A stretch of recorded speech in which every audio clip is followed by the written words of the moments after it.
Well, I've got good news and bad news for you girls. The good news is your dates are here. The bad news is they're dead.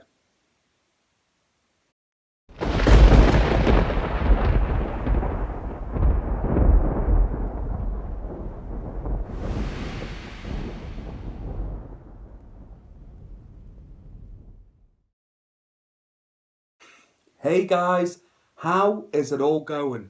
So, this is the second time I've had to film this review because for whatever reason, I could not upload my review for this movie first time around. I don't know why.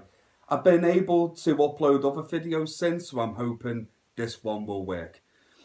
Um, so I do apologise for the wait on this review, but we are here to talk about Night of the Creeps from 1986. And I have to say this straight off the bat, guys. This is one of the best movies I have reviewed on this channel so far. I absolutely loved this movie. I I thought I had seen this before a long time ago, but didn't really remember much about it. With rewatching it, I don't think I had seen it because I didn't really remember much about it at all. And I loved it, man. Loved it. It just hit the spot for me. And it's definitely one of the best films I've reviewed on this channel.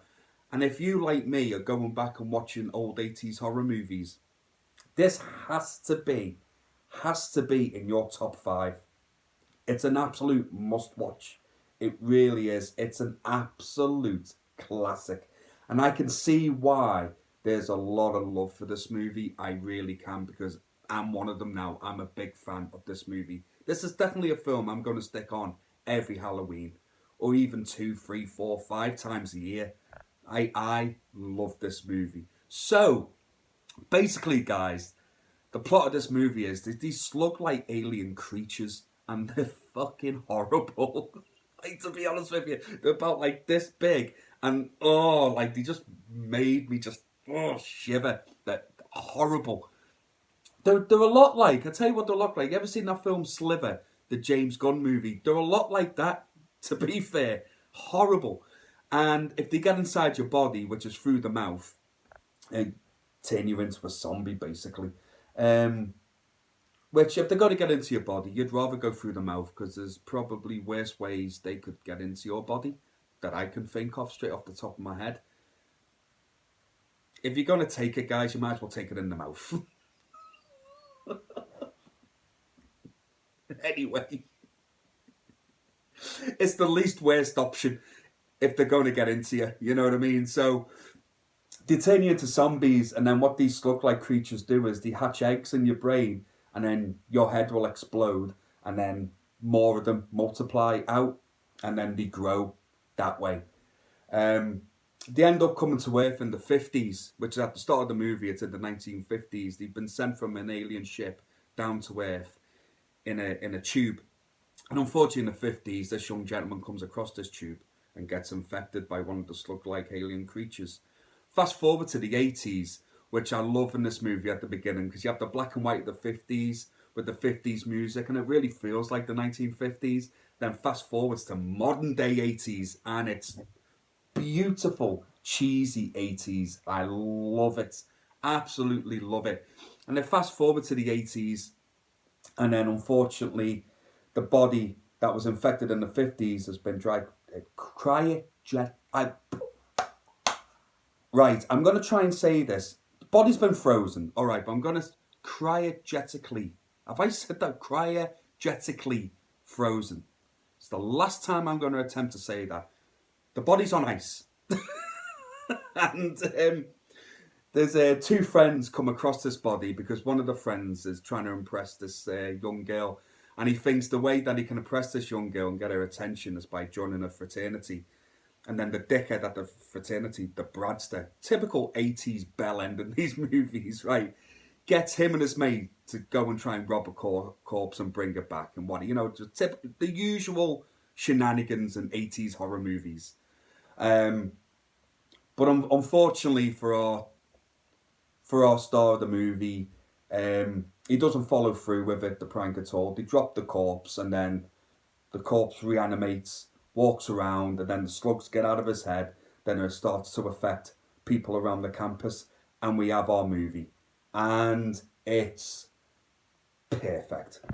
It's just perfect. It's so much fun, guys. It really is. And the best thing in this movie, by an absolute country mile, is Tom Atkins. This guy is a legend. His mustache alone is the star of this movie. I love this guy, and his catchphrase thrill me. I just love his character. And he has demons as well. He has a bit of a backstory in this, and it's pretty harrowing, to be fair. But he gives his character, you really sympathise with him. And for what is essentially a B movie and a cheesy movie, and don't take it too seriously, I think Tom Atkins is outstanding in this film. He's head and shoulders the best actor in this movie. And that is not to say anyone else is bad in this film, because they're not. I think everyone is brilliant. Everybody. But Tom Atkins, how can I say, he just has this presence about him, and he steals the film. Absolutely steals it, and I loved him. I absolutely loved him. I have to say, like I said, the acting's top notch from everybody. Really is. The effects are really good. I love the makeup of the people that are infected by the slug-like creatures. I like the look of the dead cat when you see that with the maggot. Not the maggot, sorry, like worms coming through its eyes and stuff. It's horrible.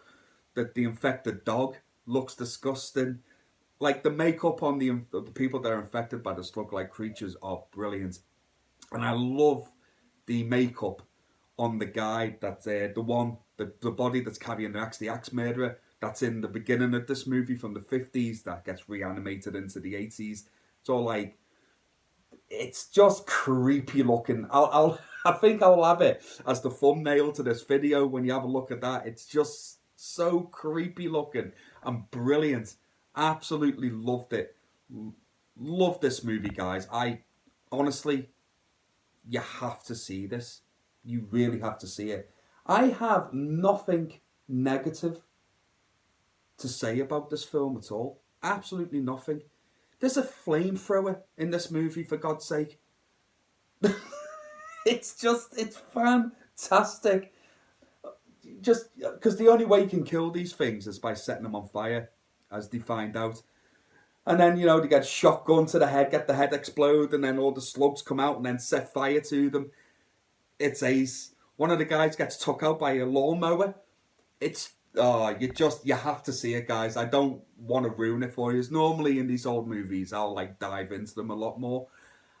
I don't really want to with this one. I think if you're new to this, guys, you just want to go in and experience it for what it is, and it's just fantastic entertainment. It's one of my absolute favourites. I love getting surprises like this. I love when I'm doing this channel and I'm reviewing these movies and I'm rewatching ones that I've already seen before that I love. That's cool, that's great, and I get to share my love of them movies with you. But I get more of a buzz watching these older movies that I haven't seen before, or I thought I'd seen before and I hadn't, and I fall in love with them, and I love it. This is 100% getting into my collection. I'm buying it. I'm buying it. So guys, if you hadn't already guessed it, it's a 5 out of 5. It's an absolute 5 out of 5. It's one of the best films I've reviewed on this channel. I'll go close to say, I think this is a perfect 80s comedy horror masterpiece. It's really up there as one of the best. Probably at this moment in time, if not the best. And I know that's a big call to make, but as you can see, guys, I absolutely loved it. Loved it. So, what do you guys think of Night of the Creeps? Do you love it as much as I do? Even if you don't, guys, comment below. It's always nice hearing from you guys, and I always love reading your comments. It's an absolute pleasure.